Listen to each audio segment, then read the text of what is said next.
Welcome back, physics fans, and here we are, just a quick review of Physics 11 for Physics 12 students. Here we go. And could you close that door, please? Thank you. In grade 8, what did we cover in physics? Anyone remember grade 8 physics? It was a science. I know you did cow's eyes or a sheep's eyes, and you cut that open. Maybe a fish. I don't know. That was biology, though. What did you do for physics?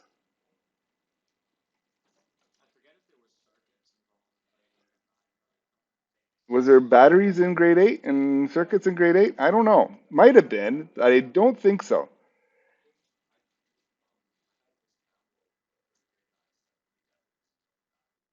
Yeah, in grade 9 was circuits,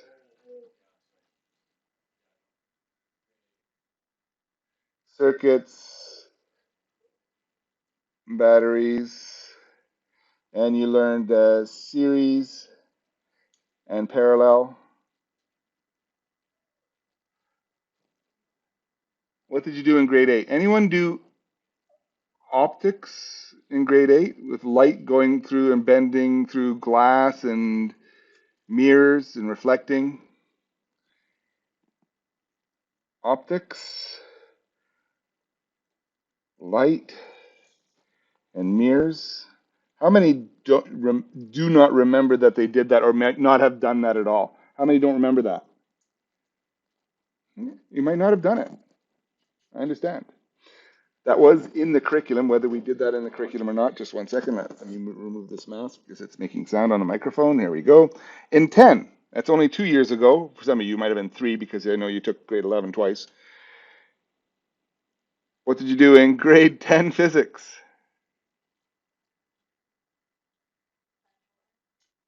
Yeah, it should have been potential energy and kinetic energy. Now, whether you did that or not, I would suggest that most people didn't. Okay, you might have done some motion. If it was a few years back, it would have been uh, position, velocity, and acceleration. And then they used ugly words like deceleration. And deceleration is actually taking celery away from something, I think. Deceleration, anyways. But I don't think many people did this. How many people did potential energy, kinetic energy? Oh, half. That's good. And what were some of the major topics in Physics 11? The study of motion. What's that called?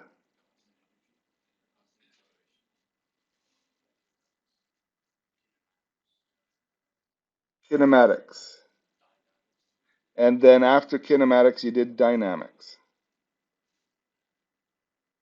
And chances are that's all you did. You shook your head? There's more? What? Sure. Good.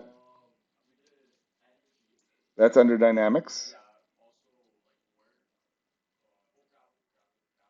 Gravity of forces. That's forces. That's under gravity, under dynamics. No, it's okay. We understand. I have to tell you that. Did you do momentum? Okay, that's under dynamics. But we need to do that. I'm trying to flush it out. So you might be sad, but you're helping me. Okay? Wait, you did waves. That's outside of this. So the waves, good. Where did you do that? Nice. Last quarter meaning just you just first quarter? Okay. You did waves, good. Okay, that's under forces and Newton's laws.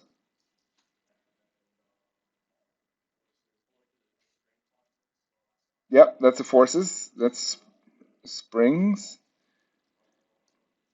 That's a bit of a stretch, but you did it. That's good. And you did friction? I know that was a bit of a drag.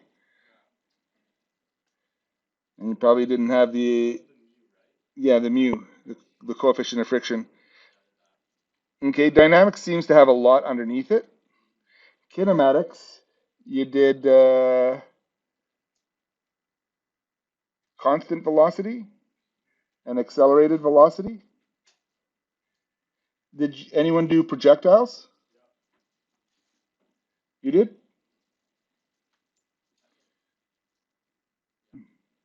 Projectile, something launched from the top of a cliff, so that was both 1D and 2D.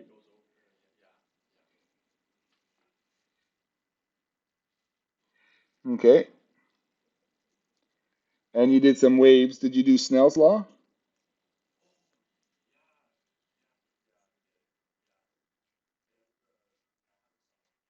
No worries, don't worry about it.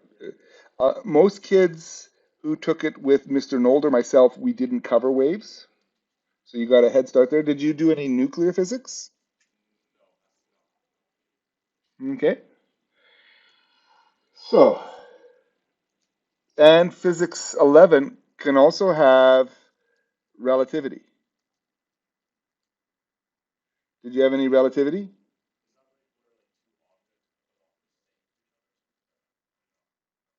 If you're going at 90% of the speed of light, what's the relativistic mass of the object? Because you're, right, you would see m is equal to m naught square root of 1 b squared over c squared, and E equals mc squared.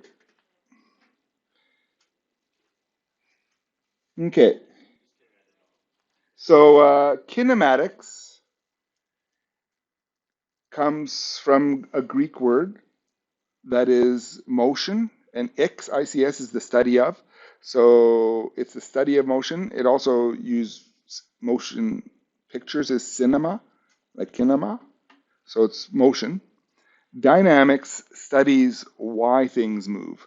So the pushes, the forces, Newton's laws, the momentum, how it's conserved in a collision and stuff like that, and the impulse and the energy, kinetic potential, the work, maybe even did heat energy, and did you do specific heat capacity? And good. Then there is an optional wave component. There is an optional relativity component, and there's an optional circuit component. Okay, and the circuits from physics 12 went down to physics 11 land. Now, not very many teachers have done that yet because they're still filling in the kinematics and the dynamics, and we're not going at a fast enough pace to finish it all. So that's what physics 11 and physics uh, 10, 9, 8 was all about, optics. I didn't put a T in there. I didn't have my glasses on at the same time. Optics.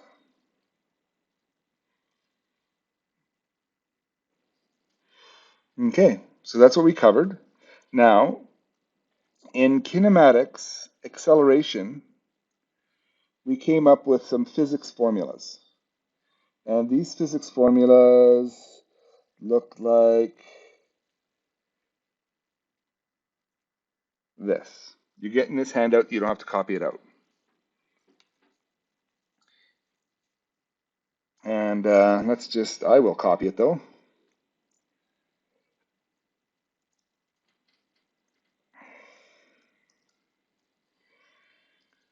If we are observant, there are 5 kinematic properties in here.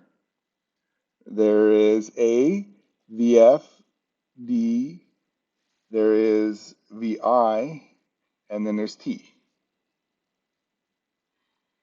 And if there is no acceleration, constant velocity, VI and VF are the same, and we end up with just this formula with that component's gone.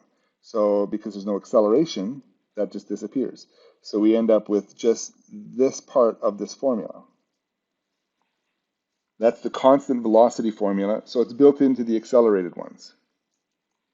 There's 5 kinematic properties. I'm highlighting them and deleting them. And every one of these formulas only have 4. So this is the formula. I rearrange it to there or expand it to there and then rearrange it to here. So this is the same formula over and over and over. This is missing D. There's no D in this one. And this one is missing T. And this one is missing VF. And this was missing A. But which formula is missing VI? None of them. VI is in all of them. So you were really given 4 formulas, but every one of these formulas has VI. So if you're given a condition when there's no VI, you have to find VI. Okay? There is another formula for one that doesn't have VI. Do not Google it because it's easy to do. It's easy to figure out. All you have to do is take one of these formulas, like maybe this one, and solve for VI. So VI is equal to VF minus AT. And then solve another one for VI, maybe this one. And then you get, maybe not that one, D minus 1/2 AT squared all over T. That's equal to VI. And now just equate these two together and then simplify. Then it won't have VI in it. In other words, take this, put it down to here, VF minus AT, and then you got D over T minus 1/2 AT, and then you got an AT here minus 1/2 AT. You could figure this out. This can work out if you, and it can look out and look really nice. And when it looks really nice, you got a 5th formula. But where do these formulas come from? I will show you that. Not right now, but I'll show it to you today. These are not where we start with. We start off with something else. But in Physics 11, what's important is that we can use these formulas. So I'm going to hand out this worksheet. This looks like a worksheet. Well, it's actually a Physics 11 basic in acceleration, my second day into acceleration. And it says this stuff, here's your formulas and how to solve it, just so in case you're needing to break the rust away from your brain. And then there's 5 questions on the back. Okay, and I'm just going to hand that out right now, and that's what you're going to work on.